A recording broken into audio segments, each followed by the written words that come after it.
WhatsApp guys, welcome back to our channel. और आज से हम स्टार्ट करने वाले हैं ब्रेकिंग बैड सीरीज को। काफी टाइम से आपकी डिमांड आ रही थी इस सीरीज को लेकर, तो फाइनली आपके सामने है। इसके अलावा हम पीकी ब्लाइंडर्स सीरीज को भी स्टार्ट कर चुके हैं, तो आज से कंटिन्यू बेसिस पे आपको ब्रेकिंग बैड के वीडियोस भी देखने को मिलेंगे। आज के वीडियो में हम आपको एक्सप्लेन करने वाले हैं ब्रेकिंग बैड के सीजन 1 का episode number 1। So without wasting awesome time any more, let's start the explanation of episode number 1। कहानी की शुरुआत में हमें दिखाया जाता है वॉल्टर वाइट, जो कि इस कहानी का मेन कैरेक्टर है। वो एक आरवी को सुनसान बंजर डेजर्ट में भगाते हुए ठोक देता है। इस टाइम पे वो काफी डरा हुआ और फ्रस्ट्रेटेड होता है। फिर वो आरवी से बाहर निकलता है और उसे पुलिस के सायरन की आवाज सुनाई देती है। वॉल्ट वापस आरवी के अंदर जाता है और अपना कैमरा बाहर लेकर आता है। फिर वो खुद का वीडियो रिकॉर्ड करना शुरू कर देता है, जिसमें वो बताता है कि मेरा नाम वॉल्टर वाइट है और मैं न्यू मैक्सिको में 308 एल्बुकर्की में रहता हूँ। मैं ये बताने के लिए वीडियो रिकॉर्ड नहीं कर रहा हूँ कि मैं कोई क्रिमिनल हूँ। मैं बस इस वीडियो के थ्रू अपनी फैमिली से लास्ट टाइम बात कर रहा हूँ। फिर वो कहता है Skyler, you're love of my life. Skyler उसकी वाइफ है। फिर वो अपने बेटे से कहता है तुम पापा के प्यारे बेटे हो। कुछ दिनों में तुम्हें मेरे बारे में कुछ बातें पता चलेंगी, जिसके बाद डेफिनेटली तुम्हें मुझ पे गुस्सा आएगा, लेकिन मैं तुमसे बहुत प्यार करता हूँ। फिर वो कैमरा बंद करता है और अपने पर्स को कैमरे के साथ जमीन पे रख देता है। इसके बाद वॉल्ट एक पिस्टल को लेकर रोड की तरफ जाता है, जहाँ पे पुलिस का सायरन बज रहा होता है, और वो गन को रोड की तरफ पॉइंट कर देता है। फिर हमें नेक्स्ट सीन दिखाया जाता है, जो कि 3 हफ्ते पहले का होता है। ये सीन होता है वॉल्ट के घर का। उसकी वाइफ सो रही होती है और वॉल्ट सुबह उठ के एक्सरसाइज कर रहा होता है। इसके बाद हम देखते हैं वॉल्ट, स्काइलर और वॉल्ट जूनियर साथ में ब्रेकफास्ट कर रहे हैं, और आज वॉल्टर का बर्थडे होता है। वो सभी एक दूसरे से बात कर रहे होते हैं, और यहीं पे वॉल्ट जूनियर वॉल्ट से पूछता है how does it feel to be old, और वॉल्टर उसे बोलता है how does it feel to be smart age. आगे हमें दिखाया जाता है कि वॉल्टर और उसका बेटा ड्राइव करते हुए स्कूल आते हैं। इसके बाद हमें पता चलता है कि वॉल्टर एक केमिस्ट्री टीचर है।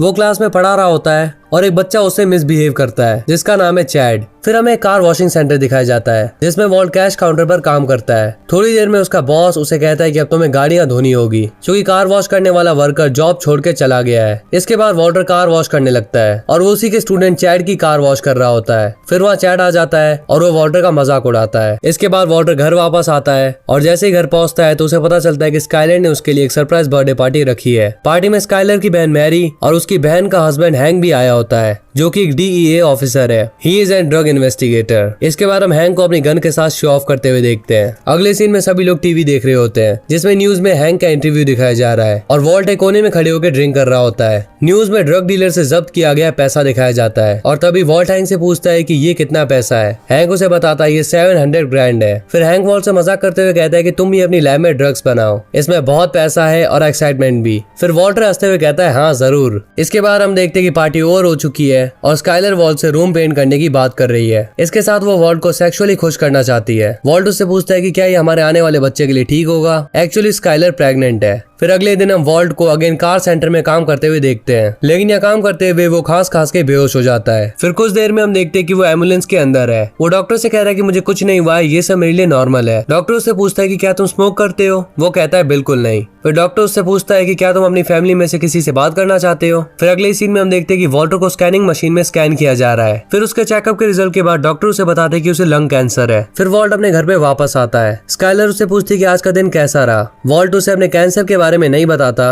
और कहता है आज का दिन भी हमेशा की तरह ही था। Next morning Walt again car wash में दिखाया जाता है। तभी उसका बॉस उसके पास आके बोलता है कि तुम्हें आज फिर कार वॉश करनी होगी, मैंने तुम्हें खड़े रहने के लिए नहीं रखा है। वॉल्टर गुस्से में आके सारा सामान बिखेर देता है और उसे गाली देके यहाँ से चला जाता है। फिर वो अपने घर के पूल के पास बैठा होता है और कुछ सोच रहा होता है। फिर वॉल्ट हैंक को फोन करता है और बोलता है कि तुम्हें उस राइड के ऑफर के बारे में याद है ना। नेक्स्ट सीन में वॉल्ट, हैंक और हैंक का पार्टनर एक कार में बैठे हुए दिखते हैं। वो एक घर पर निगरानी कर रहे थे। एक्चुअली उस घर के अंदर एक मैथ लैब है। कुछ ही देर में वहाँ DEA की पूरी टीम आ जाती है और घर में घुस जाती है। वहाँ एक लड़के को हेडफोन लगाए ड्रग्स लेते हुए दिखाया जाता है। वॉल्ट और हैंक अभी भी कार में ही थे। वॉल्ट हैंक से पूछता है कि क्या हम लैब देखने घर के अंदर जा सकते हैं। वो कहता है हाँ क्यों नहीं, पर पहले हम चेक करके आते हैं। एंड वो वॉल्ट को कार के अंदर ही रुकने के लिए कहता है। वॉल्ट को हैंक के जाने के बाद विंडो से एक लड़का कूदता हुआ दिखता है। वो लड़का और कोई नहीं बल्कि जैसी पिंकमैन है, जो कि उसका स्टूडेंट रह चुका है। पिंकमैन वॉल्ट को चुप रहने के लिए बोलता है और गाड़ी लेकर यहाँ से चला जाता है। नेक्स्ट सीन में हम देखते हैं जैसी अपनी कार को कवर कर रहा होता है, तभी वहाँ वॉल्ट आ जाता है और उसे जैसी डर जाता है। वॉल्ट कहता है कि मैं अकेला हूँ और तुम मुझ पे भरोसा कर सकते हो। यहाँ वॉल्ट जैसी से कहता है कि उसका पार्टनर रेमिलियो अब जेल में है और वो जानता है कि जैसी ही कैप्टन कुक है। जैसे कहता है कि उसे वॉल्ट के लेक्चर नहीं सुनने।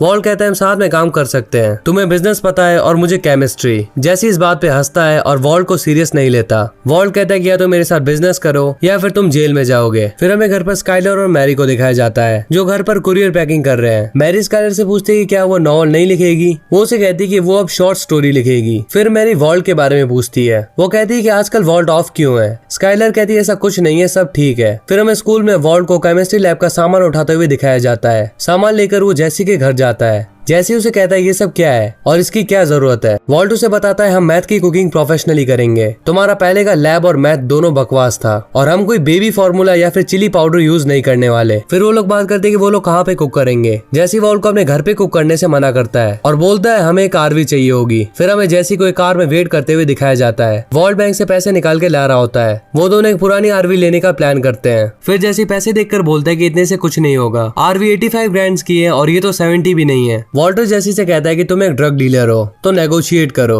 जैसी वॉल्ट से पूछता है कि तुम ये क्यों कर रहे हो, क्या तुम पागल हो या तुम्हारी एज ने तुम्हें पागल कर दिया है। फिर वॉल्ट जैसी से भी सेम क्वेश्चन करता है कि तुम ये क्यों कर रहे हो। जैसी कहता है पैसों के लिए। फिर वॉल्ट कहता है तुम्हें तुम्हारा जवाब मिल गया। मतलब डेफिनेटली वॉल्टर भी ये सब कुछ पैसे के लिए कर रहा है। जैसी उसे बोलता है तुम एक प्रोफेसर हो एंड एक रिस्पेक्टफुल लाइफ जी रहे हो तो ये सब क्यों। तो इस पे वॉल्ट कहता है कि मैं अब जाग चुका हूँ, या अगर सिंपल वर्ड्स में कहा जाए तो वो रियलिटी समझ गया है। नेक्स्ट सीन में हमें वॉल्ट जूनियर को पैंट पहनते हुए दिखाया जाता है। वॉल्ट उसकी हेल्प करता है पैंट पहनने में। वहीं पर कुछ लड़के वॉल्टर जूनियर का मजाक उड़ा रहे होते हैं क्योंकि वो डिसेबल होता है। स्काइलर उनकी तरफ जा रही थी तभी वॉल्ट स्काइलर को शांत रहने के लिए कहता है और खुद वहां से चला जाता है। एकदम से वो सामने के गेट से वापस आता है और उनमें से एक लड़के को बुरी तरह पीट देता है। अब ये सीन देख के स्काइलर और वॉल्ट जूनियर दोनों शॉक थे। फिर वो लड़के वॉल्टर को साइको कह के वहां से चले जाते हैं। इसके बाद हमें एक डेजर्ट दिखाया जाता है। पहाड़ों के बीच में एक व्हाइट आरवी खड़ी होती है और उसके अंदर से वॉल्ट बाहर आता है। जैसे एक छोटे से पहाड़ पर खड़ा होकर बोलता है मुझे यहाँ दूर दूर तक कोई नहीं दिख रहा। अब ये टाइम है मैथ को करने का। वॉल्ट अपने कपड़े आरवी के बाहर उतार देता है क्योंकि वो ये नहीं चाहता कि जब वो घर पे जाए तो उसके कपड़े केमिकल जैसे स्मेल करें। और अब वॉल्ट बस एक व्हाइट अंडरवेयर पहने हुए है। फिर वो आरवी के अंदर जाता है और जैसे अपनी जेब से एक कैमरा निकालकर उसके पीछे जाता है। अब जैसे उस कैमरे से मस्ती कर रहा था फिर वॉल्ट उसे कैमरा बंद करने को बोलता है और जैसे से कैमरा छीन लेता है। इसके बाद हमें वॉल्ट को कुक करते हुए दिखाया जाता है। यहाँ पे जैसे भी कुछ ना कुछ कर रहा है। वॉल्ट जिस तरह प्रोफेशनली कुक कर रहा था उससे हमें ये तो पता चल जाता है कि वो केमिस्ट्री में माहिर है एंड थोड़ी देर में उसका मैथ बनकर तैयार हो जाता है। अब ये देख के जैसी हैरान हो जाता है। वो बोलता है ये ग्लास ग्राइंड है, ये तो ऐसे हैं जैसे क्रिस्टल, ये पूरे 2-3 इंचेस के हैं। मिस्टर व्हाइट तुम तो आर्टिस्ट हो।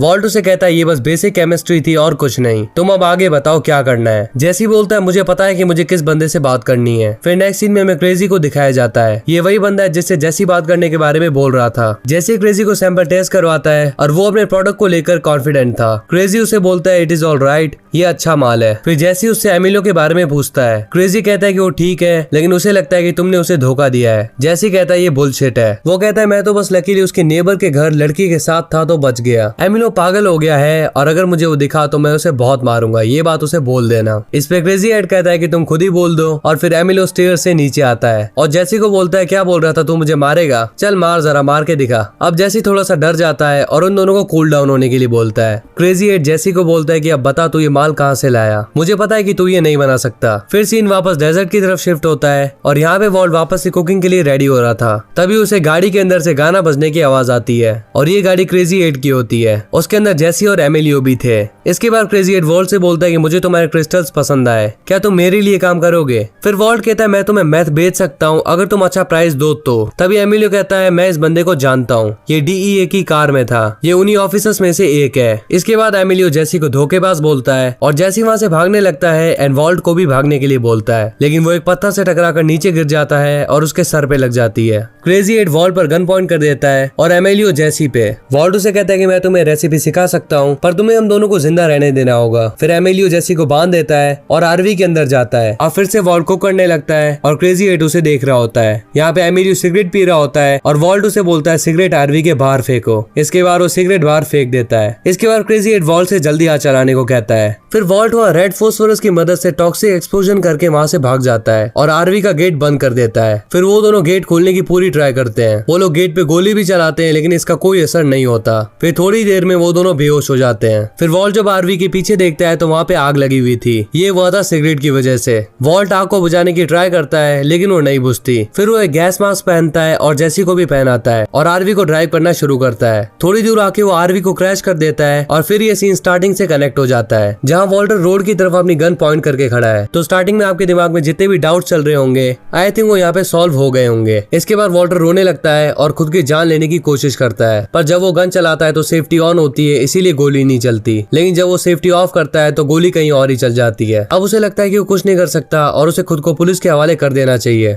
इसके बाद वॉल्टर अरेस्ट होने के लिए खड़ा होता है, लेकिन थोड़ी देर बाद उसे पता चलता है कि जिस सायरन को पुलिस का समझ रहा था असल में वो फायर ब्रिगेड का था। वो वहाँ पे लगी आग बुझाने के लिए आई थी। तभी जैसी बाहर निकल के आता है और वॉल्ट से पूछता है तुमने उनके साथ क्या किया। फिर वॉल्ट उसे सब कुछ समझाता है और इसके बाद कहता है कि चलो अब हमें सब कुछ साफ करना होगा। फिर नेक्स्ट सीन में हम देखते हैं कि वॉल्ट कैश को ड्रायर से निकाल रहा है और रात को स्काइलर बेडरूम में उसे पूछती है कि तुम कहाँ थे। अब स्काइलर उसे काफी सवाल जवाब कर रही होती है, लेकिन वॉल्ट उसे सीधा किस कर लेता है। इसके बाद वो इंटीमेट होते हैं और ये एपिसोड यहीं पे खत्म हो जाता है। तो गाइस प्लीज कमेंट करके जरूर बताइए कि आपको ये एक्सप्लेनेशन कैसा लगा। और ये तो बस शुरुआत है, अभी तो इस सीरीज में बहुत कुछ होना बाकी है। So if you enjoy the video then make sure to hit the like button and press the subscribe button if you new on our channel. And if you have any query just comment down and let us know. Well आप में से जो कोई भी breaking bad series को देखना चाहते थे वो जाके कमेंट सेक्शन पे स्पैम कर दो I am the one who knocks. So will see you in the next one. Till then peace up. What's up guys, welcome back to our channel. और आज हम बात करने वाले हैं Breaking Bad season 1 episode number 2 के बारे में। इससे पहले हम एपिसोड नंबर 1 भी डिटेल में कवर कर चुके हैं। अगर आपने उसे अभी तक नहीं देखा तो डिस्क्रिप्शन में लिंक है, जाके देख सकते हैं। और इसके अलावा पीकी ब्लाइंडर्स सीरीज भी चल रही है, आप उसे भी चेकआउट कर सकते हैं। डेफिनेटली आपको मजा आएगा। तो आपका ज्यादा टाइम ना लेते हुए let's start the explanation of episode number 2। Episode number 2 वहीं से स्टार्ट होता है जहाँ पे एपिसोड 1 खत्म हुआ था, यानी कि वॉल्ट के बेडरूम में। अब वॉल्ट बाथरूम जाता है। इसके बाद हमें 12 घंटे पहले का सीन दिखाया जाता है जब वॉल्ट जेसी को कहता है चलो सब साफ करें। वो दोनों किसी जेसीबी वाले को बुलाकर आरवी को बाहर निकालते हैं और आरवी स्टार्ट करने की कोशिश करते हैं। वॉल्ट जेसी को कहता है कि आज रात के लिए हम इस आरवी को तुम्हारे घर पे पार्क करेंगे, लेकिन जेसी इसके लिए मना कर देता है। वॉल्ट उसे डांटते हुए बोलता है कि बस एक बार ये मैस क्लीन हो जाए और इसके बाद तुम अपने रास्ते और मैं अपने रास्ते। नेक्स्ट सीन में वॉल्ट को बाथरूम में सोया हुआ दिखाया जाता है, वो भी नेकेड। स्काइलर उसे आवाज दे रही होती है बाहर आने के लिए। इसके बाद मॉर्निंग में वॉल्ट की फैमिली ब्रेकफास्ट कर रही होती है। वॉल्ट जोक्स क्रैक कर रहा होता है, तभी again and again home line पे कॉल आने लगता है, लेकिन फोन कोई नहीं उठाता। तो सामने वाला बंदा मैसेज छोड़ता है। उसकी वॉइस से वॉल्ट को पता चल जाता है कि ये और कोई नहीं बल्कि जेसी है। इसके बाद वॉल्ट कॉल उठाता है और स्काइलर को कहता है कि ये सेल वालों का कॉल है। जैसी कॉल पे वॉल्ट को बताता है कि आरवी से आवाज आ रही है, मतलब कि वो जिंदा है और तुम्हें यहाँ पे जल्दी आना होगा। वॉल्ट उसे बोलता है कि मैं स्कूल के बाद आऊंगा और अब मुझे फोन मत करो। अब स्काइलर को उस पर थोड़ा सा शक होता है और वो वापस कॉल करती है। इसके बाद हम देखते हैं कि वॉल्ट स्कूल में क्लास ले रहा है। क्लास के बाद वो लैब स्टोर से कुछ केमिकल लेकर जेसी के घर के लिए निकल जाता है। अब हमें जेसी को दिखाया जाता है, वो अपनी आंख पे लगी चोट पे कुछ मेडिसिन लगा रहा होता है। फिर जब वो विंडो से बाहर देखता है और आरवी का गेट खोलता है तो उसे पता चलता है कि क्रेजी एट यहाँ से भाग गया। फिर हमें वॉल्ट को ड्राइव करते हुए दिखाया जाता है। उसे रास्ते में क्रेजी एट दिखता है। जब क्रेजी एट वॉल्ट को देखता है तो वो भागने लगता है और एक पेड़ से टकरा के गिर जाता है। फिर वॉल्ट उसे गाड़ी में डालकर चला जाता है। नेक्स्ट सीन में हम देखते हैं कि स्काइलर उस नंबर को ट्रैक कर रही है। उसे पता चलता है कि जेसी पिंकमैन का नंबर है, जो कि उसी स्कूल से पास आउट हुआ है जहाँ पे वॉल्ट पढ़ाता है। अब हम देखते हैं कि वॉल्ट जेसी के घर पे पहुंच चुका है। इसके बाद वॉल्ट और जेसी के बीच में एक आर्ग्यूमेंट होती है। फिर जेसी वॉल्ट को बताता है कि क्रेजी एट एक डिस्ट्रीब्यूटर है। अब वॉल्ट जेसी से पूछता है कि क्रिमिनल्स की लिस्ट में क्रेजी एट का कितना बड़ा नाम है। जेसी उसे बताता है कि अगर हमने इसे जिंदा छोड़ दिया तो ये हमारी पूरी फैमिली को मार देगा। अब उन्हें उस रूम से आवाजें आने लगती है जहाँ पे क्रेजी एट बंद था। जैसी एक लॉग लेकर आता है और क्रेजी एट के गले में बांध देता है। इसके बाद जैसी और वॉल्ट के बीच एक डिबेट हो जाती है, क्योंकि जैसी वॉल्ट को बोलता है कि तुम्हारी वजह से हुआ है। अब वॉल्ट उसे बोलता है कि हमें जल्दी इस बॉडी का कुछ करना होगा, वो भी इस तरीके से कि इन बॉडीज का कोई एविडेंस ना मिले। हमें केमिकल डिस्कॉर्पोरेशन करना होगा एंड एसिड की मदद से बॉडी मेल्ट करनी होगी। अब जैसी वॉल्ट से बोलता है कि क्या तुम सीरियस हो, मैं ये नहीं करने वाला।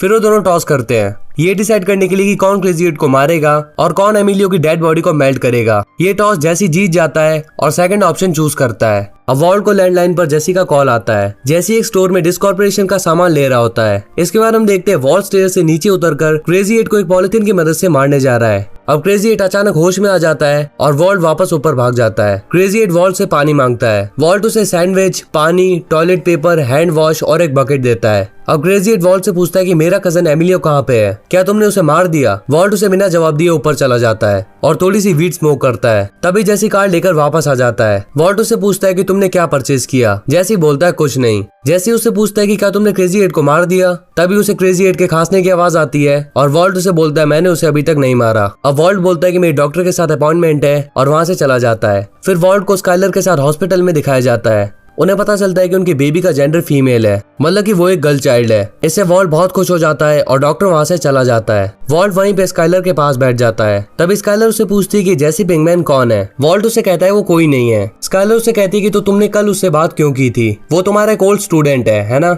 स्काइलर वॉल्ट से पूछती है कि वो तुम्हारा क्या लगता है, वो सिरफिरा पागल कौन है और ऐसा क्या सीक्रेट है जो तुम इस नशेड़ी के साथ डिस्कस करते हो, तुम्हारी लाइफ में आके चल के आ रहा है। अब वॉल्ट स्काइलर को बोलता है कि वो मुझे ड्रग सेल करता है और मुझे पसंद है ड्रग्स लेना। स्काइलर वॉल्ट से कहती है कि क्या तुम होश में हो, तुम्हारा ब्रदर इन लॉ एक डीईए एजेंट है। अब वॉल्ट स्काइलर से कहता है कि मुझे पता है कि काफी वक्त से मैं बहुत अजीब बिहेव कर रहा हूँ, लेकिन मैं तुमसे बहुत प्यार करता हूँ, ये चीज नहीं बदली है और ना ही कभी बदलेगी। तो प्लीज बस अभी के लिए मैं चाहता हूँ कि तुम मेरी पर्सनल लाइफ में दखल ना दो। अब नेक्स्ट सीन में वॉल्ट को क्लास लेते हुए दिखाया जाता है। फिर सीन शिफ्ट होता है जैसी के घर पे।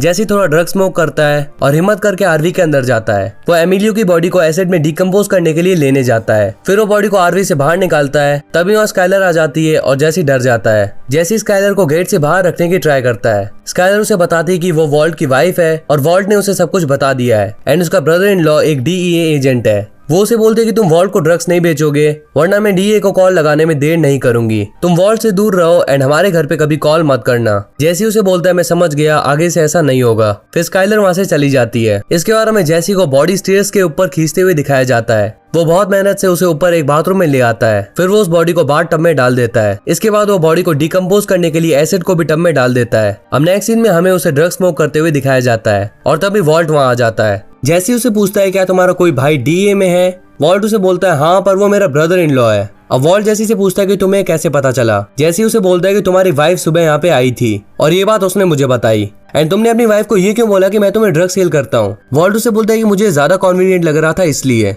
अब जैसी वॉल्ट को बोलता है कि मैंने अपना काम कर दिया है पर तुमने क्रेजी 8 को अभी तक नहीं मारा। वॉल्ट बोलता है क्योंकि मुझे ज्यादा मुश्किल काम मिला है। जैसी बोलता है कि तो क्या 200 पाउंड की बॉडी को सेकंड फ्लोर पे ले जाना आसान था, मैंने उसे बहुत मुश्किल से बाथ टब में डाला है। वॉल्ट कहता है बाथ टब से तुम्हारा क्या मतलब है। फिर जैसी उसे कहता है कि मुझे ये समझ में नहीं आ रहा है कि तुमने मुझे प्लास्टिक टब लाने को क्यों बोला, जबकि मेरे पास एक परफेक्ट बाथ टब है जो मैं बॉडी को डिकम्पोज करने के लिए यूज कर सकता हूँ। अब वॉल्ट अंदर जाता है और उसे सीलिंग से खून टपकते हुए दिखता है और कुछ ही सेकंड्स में बाथ टब का बेस और उसके नीचे की सीलिंग नीचे गिर जाती है एंड मेल्ट हुई बॉडी के पार्ट्स फ्लोर पर बिखर जाते हैं। फिर वॉल्ट जैसी को कहता है कि अब समझ आया मैंने तुम्हें प्लास्टिक टब लाने को क्यों कहा था, क्योंकि HF एसिड प्लास्टिक को मेल्ट नहीं करता जबकि वो मेटल, रॉक या फिर ग्लास को मेल्ट कर सकता है। एपिसोड के लास्ट सीन में हमें 2 बच्चों को डेजर्ट में खेलते हुए दिखाया जाता है और उन्हें वो मास्क मिलता है जो कि फर्स्ट एपिसोड में वॉल्ट से यहाँ पे छूट गया था। And this episode ends here. तो प्लीज कमेंट करके जरूर बताएं कि आपको ये वीडियो कैसा लगा और इस बारे में भी हमें जरूर बताएं कि हमारा काम आपको पसंद आ रहा है या नहीं। एंड ये सीरीज तो अभी स्टार्ट ही हुई है, आगे बहुत कुछ होना बाकी है, तो बस हमसे कनेक्टेड रहिए और बहुत जल्द हम आपके सामने ये पूरी सीरीज लाके रख देंगे। इसके अलावा हमारे चैनल पे पीकी ब्लाइंडर्स सीरीज भी चल रही है, अगर आपने अभी तक उसे नहीं देखा है तो जाके विजिट कर सकते हैं। इसके अलावा बहुत जल्द हम डेयरडेविल और अम्ब्रेला अकेडमी जैसी सीरीज भी स्टार्ट करने वाले हैं, तो इसीलिए बस हमसे कनेक्टेड रहिए, वीडियोस को लाइक करते रहिए, नए हैं तो चैनल को सब्सक्राइब कर दीजिए, जितना हो सके इन्हें शेयर कर दीजिए क्योंकि इन्हें बनाने में बहुत मेहनत लगती है। और आपके जो कोई भी डाउट्स है प्लीज हमें कमेंट करके जरूर पूछें। तो बहुत जल्द मिलते हैं आपसे एपिसोड नंबर 3 के साथ। Till then peace up. What's up guys, welcome back to our channel. और आज के वीडियो में हम बात करने वाले हैं Breaking Bad season 1 episode number 3 के बारे में। इससे पहले हम एपिसोड नंबर 1 और 2 भी डिटेल में कवर कर चुके हैं। अगर आपने उन्हें अभी तक नहीं देखा है तो डिस्क्रिप्शन में लिंक है, जाके देख सकते हैं। इससे होगा ये कि आपको स्टोरी अच्छी तरीके से समझ में आ जाएगी। इसके अलावा हमारे चैनल पे पीकी ब्लाइंडर्स सीरीज भी चल रही है जो कि डेफिनेटली बहुत ऑसम है, आप उसे भी जरूर चेकआउट करिएगा, डेफिनेटली मजा आएगा। वेल आपका टाइम ज़्यादा ना वेस्ट करते हुए let's start the explanation of episode number 3। तो लास्ट एपिसोड में हमने देखा था कि कैसे जैसी की गलती की वजह से पूरा बाथ टब नीचे गिर गया था और इसके बाद वॉल्ट ने जैसी को समझाया कि उसे प्लास्टिक का टब क्यों लाना चाहिए था।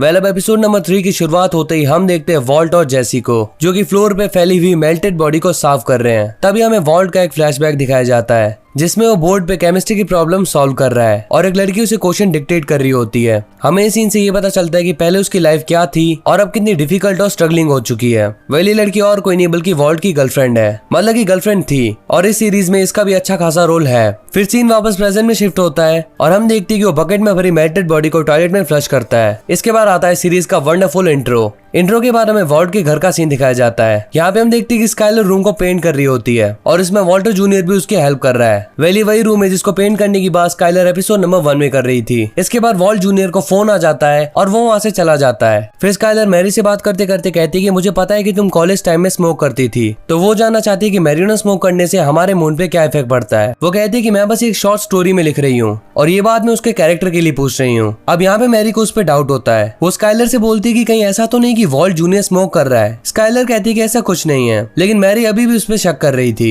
वो कहती है कि मैं कसम खाकर बोलती हूँ कि ऐसा कुछ भी नहीं है। नेक्स्ट सीन में हमें जेसी और वॉल्ट को दिखाया जाता है। वो दोनों अलग अलग बेबी पूल्स में खड़े होते हैं। वॉल्ट एक प्रेशर पाइप से जेसी पर पानी मारता है और उसके कपड़ों पे लगा ब्लड साफ करता है। फिर जेसी भी पाइप लेकर वॉल्ट का ब्लड साफ करता है। आगे हमें जेसी को टॉयलेट में पाइप से स्मोक करते हुए दिखाया जाता है और वॉल्ट क्रेजी एट के पास बेसमेंट में जाता है। क्रेजी एट उससे कहता है कि या तो तुम मुझे मार दो या फिर जाने दो। अगर मैं तुम्हारी जगह होता तो ऐसा अपने दुश्मनों के साथ भी नहीं करता। लेकिन वॉल्ट उसे सॉरी कह के ऊपर की तरफ जा रहा होता है। तभी क्रेजी एट उसका नाम लेता है। वॉल्ट उससे पूछता है कि तुम्हें मेरा नाम कैसे पता चला। क्रेजी बोलता है मुझे जेसी ने बताया। वॉल्ट उससे पूछता है कि तुम्हें जेसी ने मेरे बारे में क्या क्या बताया है। क्रेजी एट बोलता है बहुत कुछ, जैसे तुम एक हाई स्कूल टीचर हो, तुम्हारा एक बेटा है जो कि डिसेबल है। फिर वो कहता है कि ये जो तुम्हारा पार्टनर है इसके पेट में कोई बात नहीं पसती है। मैं तुम्हें सलाह दे रहा हूँ कि इस तरीके का काम तुम्हें सूट नहीं करता। अब वॉल्ट वापस ऊपर चला जाता है और जेसी को आवाज लगाता है, लेकिन जेसी टॉयलेट में होता है। वॉल्ट उसे गेट खोलने के लिए बोलता है, लेकिन जेसी उसकी बात नहीं सुन रहा होता। फिर वो गेट तोड़कर अंदर घुस जाता है और देखता है कि जेसी वहाँ पे मैथ स्मोक कर रहा है। वॉल्ट उसका पाइप गिरा देता है और उसे बोलता है कि तुमने उसे मेरे बारे में क्यों बताया। अब उन दोनों के बीच में थोड़ा सा झगड़ा होता है और वॉल्ट मैथ का पैकेट फ्लश करने की ट्राई करता है, लेकिन जेसी उसे लेकर नीचे भाग जाता है। जेसी कार में बैठता है और वॉल्ट उसे रोकने की कोशिश करता है। जेसी उसे बोलता है कि हमने कॉइन फ्लिप किया था और मैंने अपने हिस्से का काम पूरा कर दिया,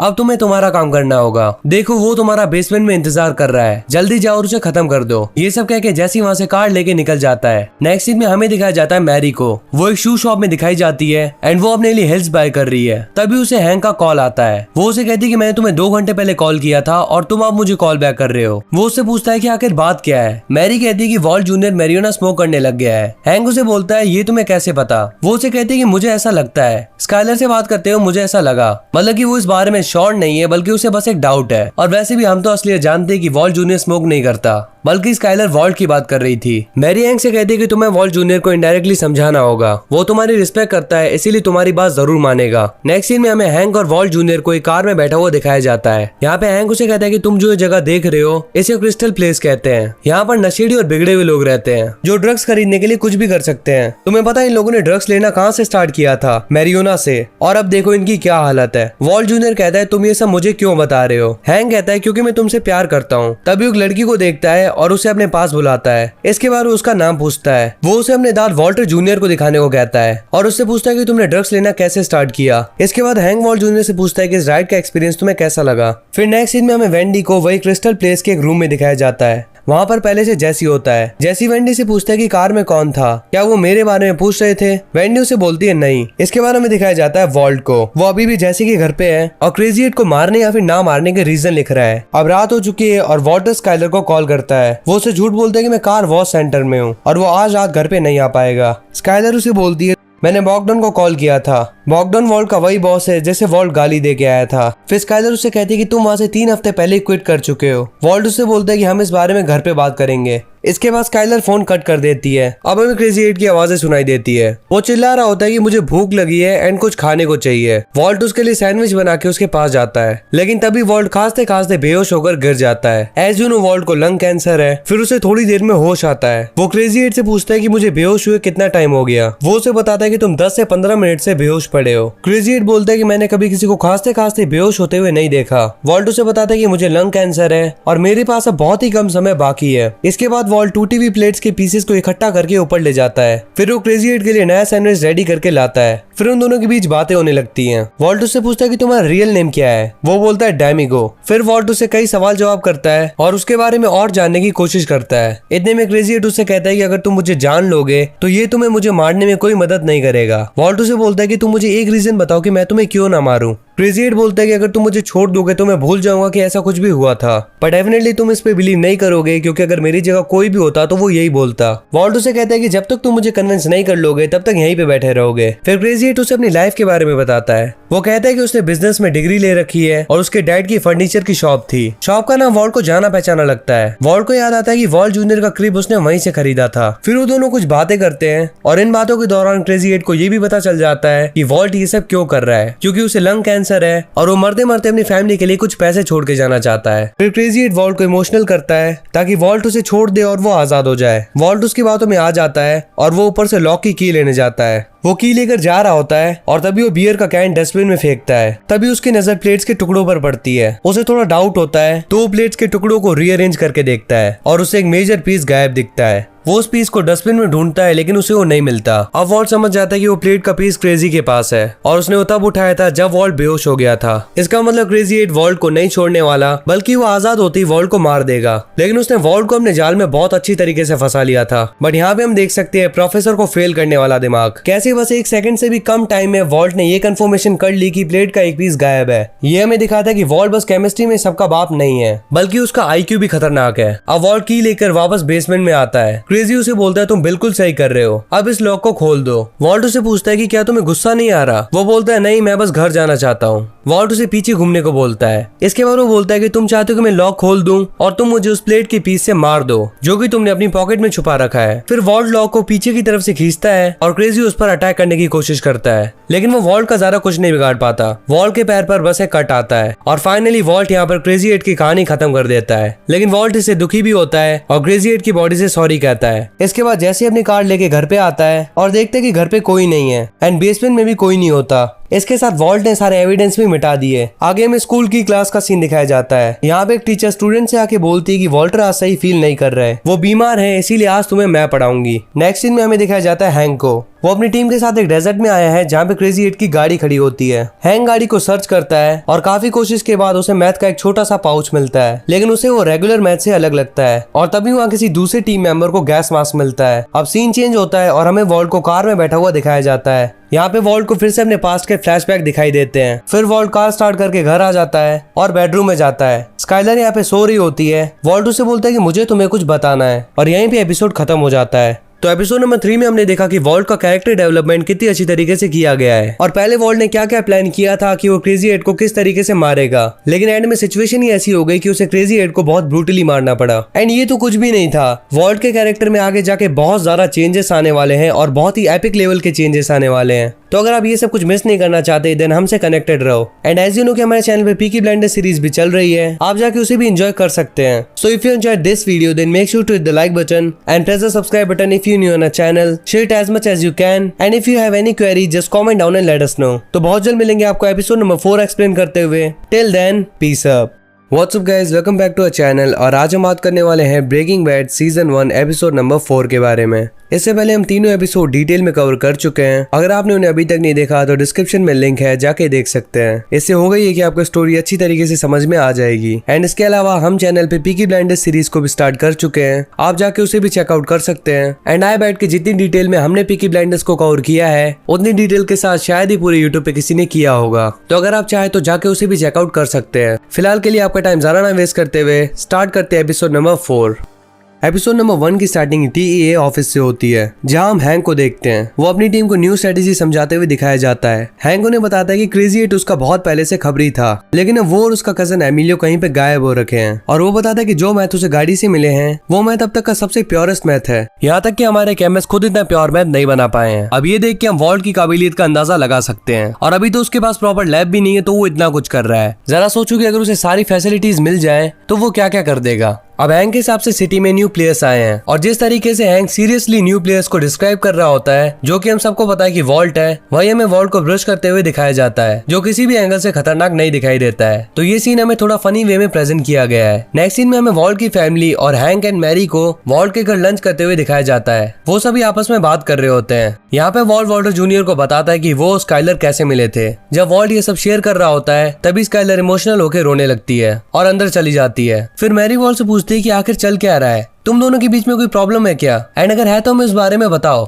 वॉल्ट उन्हें बताता है कि उसे लंग कैंसर है। नेक्स्ट सीन में हमें वॉल्ट जूनियर म्यूजिक सुनते हुए दिखाया जाता है। वो रूम में हेडफोन लगाकर रो रहा होता है। बिल्कुल वो इसी बात से दुखी है कि उसके डैड को लंग कैंसर है और अभी तक उन्होंने इस बारे में किसी को नहीं बताया था। तो इससे हमें एक और चीज पता चल जाती है। एपिसोड नंबर 3 की एंडिंग में हमने देखा था कि वॉल्ट स्काइलर को कुछ बताने वाला था। तो ये बात यहाँ पे क्लियर हो जाती है कि वॉल्ट ने स्काइलर को बता दिया कि उसे लंग कैंसर है। बाहर हैंक, मैरी, स्काइलर और वॉल्ट बातें कर रहे होते हैं। स्काइलर रो रही होती है। मैरी वॉल्ट को बेस्ट ट्रीटमेंट देने की बात करती है और इस बात से सभी एग्री करते हैं। हैंक उसे पूछता है कि तुम्हें कैंसर कैसे हो सकता है, तुम तो स्मोक भी नहीं करते। अब स्काइलर वहाँ से चली जाती है वॉल्टर जूनियर के पास। मैरी भी उसके साथ जाती है। अब हैंक वॉल्ट से बोलता है कि तुम टेंशन मत लो, मैं हमेशा तुम्हारी फैमिली का ध्यान रखूंगा। अब नेक्स्ट सीन में हमें जेसी और उसके 2 नशेड़ी दोस्तों को दिखाया जाता है। वो जेसी के घर पे पार्टी कर रहे होते हैं। जैसी से उसके फ्रेंड्स क्रिस्टल मांगते हैं। फिर जैसी उन्हें बताता है कि ये अब तक के स्ट्रॉन्गेस्ट मैथ है। वो बोलता है कि मैंने इसे न्यू फार्मूला से बनाया है, लेकिन ये हेल्थ के लिए अच्छे नहीं है। फिर जैसी उन्हें ट्राई करने के लिए देता है। नेक्स्ट मॉर्निंग हमें दिखाया जाता है कि जैसी अभी भी स्मोक कर रहा है और वो नशे में बिल्कुल धुत है। वो देखता है कि 2 खतरनाक आदमी उसके घर की तरफ आ रहे हैं। फिर जैसी उनसे बचता हुआ घर से बाहर भाग जाता है, लेकिन ये बस जैसी का इल्यूजन था। जिन्हें वो आदमी समझ रहा था वो तो असल में स्कूल के बच्चे थे। नेक्स्ट सीन में हम देखते हैं कि वॉल्ट अपने पैर के घाव पर मेडिसिन लगा रहा है। इसके बाद स्काइलर को डॉक्टर से अपॉइंटमेंट फिक्स करते हुए दिखाया जाता है। स्काइलर वॉल्ट को बता दे कि जो डॉक्टर तुम्हारा ट्रीटमेंट करेगा वो पूरे नेशन के टॉप 10 डॉक्टर्स में से एक है और फ्राइडे को हमें जाना है ट्रीटमेंट के लिए। लेकिन वॉल्ट उसे ट्रीटमेंट के खर्चे के बारे में पूछता है। वो पूछता है क्या हम ये क्रेडिट पर ले रहे हैं। स्काइलर उसे बोलती है नहीं, हम ये डिपॉजिट से करेंगे और हम हैंक से भी बोरो कर सकते हैं। लेकिन वॉल्ट उसे हैंक से पैसे बोरो करने के लिए मना करता है और कहता है मैं अपने पेंशन फंड से थोड़ा पैसा निकाल लूंगा। नेक्स्ट सीन में हमें वॉल्ट को क्रेजी 8 से लिया पैसा जो उसने वेंटिलेशन विंडो में छुपा रखा होता है वो लेते हुए दिखाया जाता है। तभी वहाँ वॉल्ट जूनियर आ जाता है और वॉल्ट डर जाता है। वॉल्ट जूनियर उससे कहता है कि तुम बहुत ही ज्यादा अजीब बिहेव कर रहे हो, जैसे कि कुछ हुआ ही ना हो। एक्चुअली उसे अपने डैड की बहुत ज्यादा चिंता हो रखी है। नेक्स्ट सीन में हम वॉल्ट को कार ड्राइव करते हुए देखते हैं। तभी उसे पुलिस की गाड़ी पीछे से आती हुई दिखती है एंड उसे लगता है कि वो उसे पकड़ने आ रही है। वो डर के मारे गाड़ी को स्पीड में चलाने लगता है, लेकिन उसे पता होता है कि इससे कुछ भी नहीं होने वाला। फिर वो कार को रोक देता है। तभी पुलिस की गाड़ी आगे चली जाती है, मतलब कि वो वॉल्टर के पीछे नहीं है। फिर वॉल्ट को बैंक में पैसे डिपॉजिट करते हुए दिखाया जाता है। फिर बैंक में हमें एक आदमी को दिखाया जाता है जो कि पैसे का शो ऑफ कर रहा है और वो लेडीज के बारे में काफी डिसरिस्पेक्टफुल बातें कर रहा होता है। उसने वॉल्ट को कार पार्किंग के टाइम पे भी बहुत परेशान किया था, तो वॉल्ट को उस पर काफी गुस्सा आ रहा होता है। इसके बाद नेक्स्ट सीन में हमें एक फैमिली को दिखाया जाता है। ये उनका डिनर टाइम होता है। यहाँ पे जो बच्चा है वो 10 से 12 साल का है एंड उसकी मॉम एंड डैड आपस में बात कर रहे होते हैं। तभी उन्हें अपने बैकयार्ड से आवाज आती है, इसीलिए वो चेक करने के लिए बाहर जाते हैं। फिर उन्हें पता चलता है कि यहाँ पे जैसी है। वो उसे बोलते हैं कि तुम यहाँ क्या कर रहे हो, और जैसी उन्हें मॉम एंड डैड बोलता है। फिर हमें पता चलता है कि जैसी का घर है और ये और कोई नहीं बल्कि जैसी के ही पेरेंट्स हैं। इसके बाद जैसी अपने रूम में जाके सो जाता है। अब 1-2 दिन बीत जाते हैं और जैसी सोकर उठता है। वहीं हमें जैसी के पेरेंट्स को बात करते हुए दिखाया जाता है कि क्या वो अभी भी ड्रग्स लेता है, क्या हमें उसे घर पे रहने देना चाहिए। यहाँ पे जैसी हमें काफी नॉर्मल दिखाया जाता है, लेकिन उसके पेरेंट्स का बिहेवियर उसके प्रति काफी वियर्ड होता है। नेक्स्ट सीन में हमें वॉल्ट और वॉल्ट जूनियर को स्कूल में दिखाया जाता है। वॉल्ट जूनियर थोड़ा सैड और सीरियस होता है। वॉल्ट उसे बोलता है कि प्रॉब्लम का भी ठीक होने का एक तरीका होता है। अब हमें वापस जैसी के घर का सीन दिखाया जाता है, जहाँ वो उसके छोटे भाई जैकब के साथ रूम में होता है। जैकब के रूम में बहुत सारी ट्रॉफीज एंड मेडल्स रखे होते हैं। जैसी उसे एक बॉन्ड बनाने की कोशिश करता है और कहता है तुम मुझसे बात कर सकते हो और हम कभी चिल करने बाहर जा सकते हैं। तभी वहाँ जैसी की मॉम आ जाती है और वो काफी स्ट्रेंज बिहेव करती है एंड डोर ओपन करके चली जाती हैं। जैसी जैकब से पूछता है कि ये लोग ऐसे बिहेव कर रही है कि मैं कोई क्रिमिनल हूँ और तुम्हें कुछ कर दूंगा या फिर सिखा दूंगा।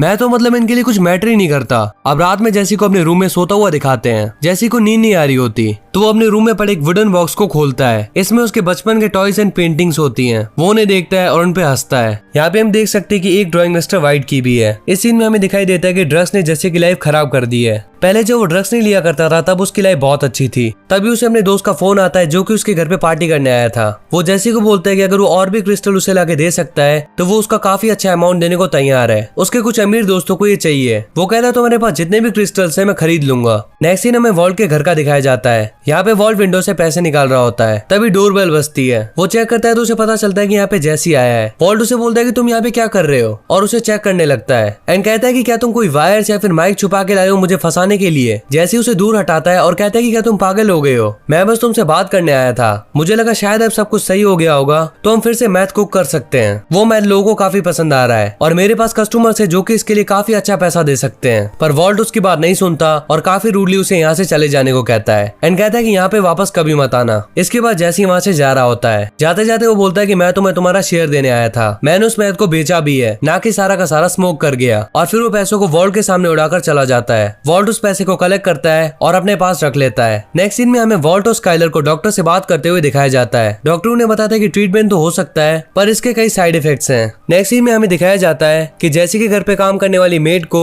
जैसी के ही रूम में एक वीट सिगरेट मिली है। इसके बाद जैसी के मॉम और डैड उसे बहुत डांटते हैं और घर से निकल जाने के लिए कहते हैं। फिर जैसी घर से बाहर निकल जाता है और टैक्सी का वेट कर रहा होता है। तभी उसका छोटा भाई जैकब वहाँ उसके पास आता है और बोलता है थैंक यू मुझे बचाने के लिए। एक्चुअली ये सिगरेट जैसी की नहीं बल्कि उसके भाई की होती है। फिर जैकब उस सिगरेट को वापस मांगता है लेकिन जैसी उसे तोड़ के नीचे फेंक देता है और कहता है कि इन सबसे दूर रहो। ये चीज देख के अच्छा लगता है कि जैसी बड़ा भाई होने की जिम्मेदारी समझता है। उसे पता है कि कैसे नशे ने उसकी पूरी लाइफ बर्बाद कर दी है और अब वो ये सेम चीज अपने भाई के साथ होती हुई नहीं देख सकता। इसके बाद वो टैक्सी में बैठकर वहाँ से चला जाता है। नेक्स्ट सीन में हमें स्काइलर को ट्रीटमेंट के बारे में पढ़ते हुए दिखाया जाता है। वो वॉल्ट को बताते कि ये ट्रीटमेंट काफी इफेक्टिव है। वॉल्ट उसे कहता है हमें थोड़ा और डिस्कस करना होगा इस ट्रीटमेंट के बारे में, ये काफी कॉस्टली है, हमें इसके लिए $90,000 देने होंगे और फिर भी अगर मुझे कुछ हो जाता है तो क्या होगा, मैं मरने से पहले तुम्हारे सर पे इतना बड़ा कर्ज नहीं डालना चाहता। तभी वॉल्ट जूनियर काफी गुस्सा हो जाता है और वॉल्ट को बोलता है कि तुम मर क्यों नहीं जाते, गिव अप कर दो और मर जाओ। जानता हूँ कि ये चीज सुनने में बहुत ही ज्यादा बेकार लग रही है, लेकिन इस टाइम पे वॉल्ट जूनियर को बहुत ज्यादा बुरा लग रहा है बिकॉज वो अपने डैड को बचाना चाहता है एंड उसके डैड को मानो जीने में कोई इंटरेस्ट ही नहीं है। नेक्स्ट सीन में हमें वॉल्ट को कार ड्राइव करते हुए दिखाया जाता है और वो काफी खास रहा होता है। वो अपनी कार को साइड में रोकता है एंड अपना हाथ देखता है, उस पर ब्लड लगा होता है। तभी उसे वो आदमी दिखाई देता है जो उसे बैंक में लेडीज के साथ मिसबिहेव करते हुए दिखाई दिया था। अभी भी वो आदमी एक ओल्ड लेडी को अब्यूज कर रहा होता है। अब वो आदमी कार का फ्यूल भराने के लिए छोड़ देता है और शॉप के अंदर चला जाता है। फिर वॉल्ट उसकी कार के पास जाता है और एक वेट वाइपर को उसकी कार की बैटरी में लगा देता है। फिर कार से धुआं निकलने लगता है और वो ब्लास्ट हो जाती है। ये सीन काफी आइकॉनिक लगता है और इसे परफॉर्म करते हुए वॉल्ट भी काफी कूल लगता है। इसके बाद वॉल्ट अपनी कार ड्राइव करते हुए चला जाता है और एपिसोड नंबर 4 यहीं पे खत्म हो जाता है। तो इस एपिसोड में मेनली हमने जेसी का कैरेक्टर डेवलपमेंट देखा, बिल्कुल उसी तरह जिस तरह हमने एपिसोड नंबर 3 में वॉल्ट का कैरेक्टर डेवलपमेंट देखा था। यहाँ पे हमने देखा कि जेसी की फैमिली उसे बिल्कुल भी पसंद नहीं करती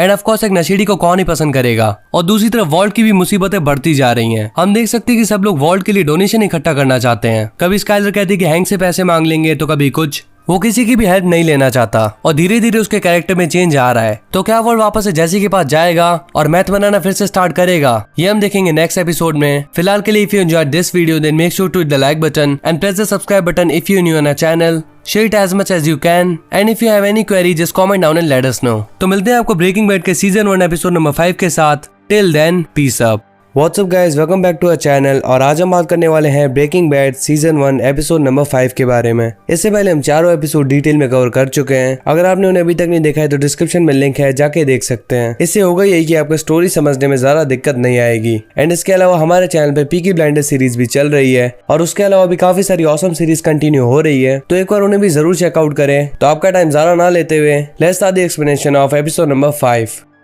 एपिसोड की स्टार्टिंग होती है जेसी के साथ। हमें उसको एक जॉब का इंटरव्यू देते हुए दिखाया जाता है। जेसी इंटरव्यूअर को बता रहा होता है कि उसे सेल्स की अच्छी नॉलेज है और वो कंपनी के लिए एक मेजर एसेट साबित हो सकता है, लेकिन उसे वो जॉब नहीं मिलती। इंटरव्यूअर कहता है कि हमें कॉलेज की डिग्री और 2 साल का एक्सपीरियंस चाहिए इस जॉब के लिए और ये कोई सेल्समैन की वैकेंसी नहीं है। फिर वो जेसी को एक एडवर्टाइजमेंट बॉय बनने का ऑफर देता है, लेकिन जेसी को इस जॉब में इंटरेस्ट नहीं है, तो वो यहाँ से उठकर चला जाता है और बाहर उसे एडवर्टाइजमेंट कॉस्ट्यूम पहना एक बंदा दिखता है। इसका नाम है बैजर और ये भी जेसी का एक फ्रेंड है। अब जेसी और बैजर के बीच थोड़ी कन्वर्सेशन होती है और फिर बैजर जेसी से पूछता है कि क्या तुम अभी भी क्रिस्टल कुक करते हो। जेसी उसे बताता है कि नहीं, अभी मैंने ब्रेक लिया है और रिटायर होने का सोच रहा हूँ। बैजर पूछता है कि तुम रिटायरमेंट क्यों ले रहे हो, तुमने जो क्रिस्टल कुक किया था वो बहुत ऑसम था। जैसे उसे बताता है कि उसका एक पार्टनर था जो कि उसकी कुकिंग में हेल्प करता था और उसे सूडो भी नहीं मिल पा रहा है। वेल आपको बता दूं कि सूडो क्रिस्टल बनाने के काम आने वाला मटेरियल है। तो बैजर उसे कहता है कि हम पार्टनर्स बन सकते हैं, मेरे काफी कनेक्शंस हैं, तो तुम्हें सूडो नहीं ढूंढना पड़ेगा, मैं उसे तुम्हें प्रोवाइड कर दूंगा, तुम इसके लिए टाइम लो और मुझे सोच कर बताना। इसके बाद बैजर वहाँ से चला जाता है। अब जैसी कार में बैठा है और इस बारे में थोड़ा सा सोचता है, फिर वो वापस बैजर के पास चला जाता है। फिर हम वॉल्ट और स्काइलर को देखते हैं। वो लोग एक बर्थडे पार्टी में जाते हुए गिफ्ट के बारे में बात कर रहे हैं। वॉल्ट स्काइलर से कहता है कि क्या ये ले जाना जरूरी है, इनविटेशन पे तो नो गिफ्ट लिखा था। नेक्स्ट सीन में वॉल्ट और स्काइलर एक पार्टी में होते हैं। यहाँ पे स्काइलर अपनी ड्रेस को लेकर कंफ्यूज होती है, पर वॉल्ट उसे कहता है कि तुम अच्छी दिख रही हो। तभी वॉल्ट को गिफ्ट का एक ढेर दिखता है। वहाँ पे बहुत बड़े बड़े गिफ्ट होते हैं और वॉल्ट एक छोटा सा गिफ्ट लाया है, तो इससे उसे काफी एम्बैरेसिंग फील हो रहा होता है। फिर वॉल्ट और स्काइलर एलिट से मिलते हैं एंड ये एलिट की बर्थडे पार्टी है। फिर वॉल्ट उसे बर्थडे विश करता है और एलिट अपनी वाइफ ग्रेचन से बोलता है वॉल्ट और स्काइलर से मिलने के लिए। वेल आपको बता रहे कि ग्रेचन वही लड़की है जिसे हमने एपिसोड 3 में वॉल्ट के फ्लैशबैक में देखा था, मतलब कि वॉल्ट की एक्स है। पहले ये दोनों रिलेशनशिप में थे लेकिन बाद में शायद अलग हो गए। वॉल्ट एलिट और ग्रेचन की तारीफ करता है, वो कहता है कि तुम्हारी कंपनी बहुत अच्छा काम कर रही है। नेक्स्ट सीन में वॉल्ट एलिट के घर के अंदर जाता है और वहाँ पे काफी बड़ा बुक कलेक्शन होता है। एलिट के सर्टिफिकेट सजाए हुए होते हैं। वॉल्ट ये सब देख के शॉक हो जाता है। सर्टिफिकेट से हमें मालूम पड़ता है कि एलिट की कंपनी का नाम ग्रे मैटर्स है। एलिट एक सक्सेसफुल साइंटिस्ट है।